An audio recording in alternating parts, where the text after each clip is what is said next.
আর আমার মনে হয় যারা মুরব্বী হয়ে গেছে, যারা সকালে কি বলে বিকালে কি বলে ঠিক টের পায় না, ওদের রাজনীতি থেকে বিদায় নেওয়া দরকার। ওই চেতনাকে কাজে লাগিয়েই তো দেশটার 12টা বাজিয়েছে। আবার অনেকে এখন দেখছি ওই পুরাতন চেতনার এই ঢোল, ভাঙ্গা ঢোল আবার বাজাচ্ছে। সাবধান, এই ফ্যাসিস্টের কোন বানানো শব্দ বাংলাদেশে উচ্চারণ করবেন না। সব রাজাকার, আল বদর এসব সব বাদ। এখন নতুন করে বাংলাদেশ গড়ার সময় এসেছে। কথা বলেন না কেন? আর আমার মনে হয় যারা মুরব্বী হয়ে গেছে, যারা সকালে কি বলে বিকালে কি বলে ঠিক টের পায় না, ওদের রাজনীতি থেকে বিদায় নেওয়া দরকার। রাজনীতিটা ওরা করে হচ্ছে ব্যবসার জন্য। ওদের আর কোনো ব্যবসা নেই, বাণিজ্য নেই, রাজনীতি ওদের ব্যবসা। এই জন্য আশা করবো যারা এরকম ভুল ভাল বকেন, চাচা এরশাদের মতো সকালে এক কথা বিকালে আর এক কথা, এই কথা বলছে না কেন? এরকম কথা অনেকে বলছে না। আপনাদের আর রাজনীতি করার দরকার নেই। আপনারা এই মাঠ থেকে চলে যান। নতুন যারা এখন এই দেশ স্বাধীন করেছে তাদের হাতে তুলে দিন। এই দেশ যখন স্বাধীন করতে পেরেছে, দেশ চালাতেও পারবে।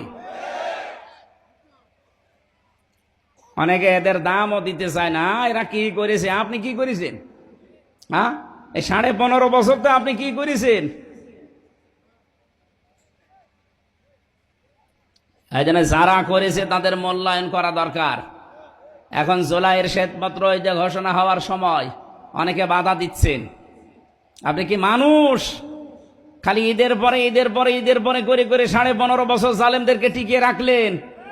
আর এই ছোট ছোট বাচ্চারা জীবন দিয়ে দেশটা নিয়ে এসে দিল, এখন বলছে ও কি করেছে। এই শয়তানগুলোকে মুখে আমার মনে হয় কি দিয়ে মারা দরকার আল্লাহ জানে। মানুষের একটা হালকা কৃতজ্ঞতা বোধ থাকে। এরা কি, এরা কুকুরের চাইতেও খারাপ। কুকুরকে একটা হাড় দিলে তাও তো সে পাহারা দেয়। আর এর দেশটা নিয়ে এসে দিল স্বৈরাচারের এ কবল থেকে। এ শুকরিয়া আদায় করা দূরের কথা, এদের পেছনে লেগেছে। এখন বিভিন্ন ট্যাগ লাগিয়ে দেয়। কোন ট্যাগ আর এই দেশে চলবে না ইনশাআল্লাহ। কোন চেতনার নাম নিয়ে আর সামনে আপনি আসতে পারবেন না, কারণ এই দেশের মানুষের কালো চশমা আর নেই। কথা বলেন না কেন?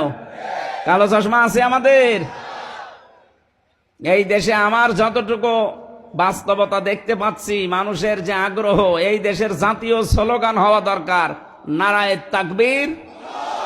ওই জয় বাংলা বাংলা সব বাদ দেন। এই দেশে 96% মুসলমান, এখন তাকবীর হবে লিল্লাহে তাকবীর।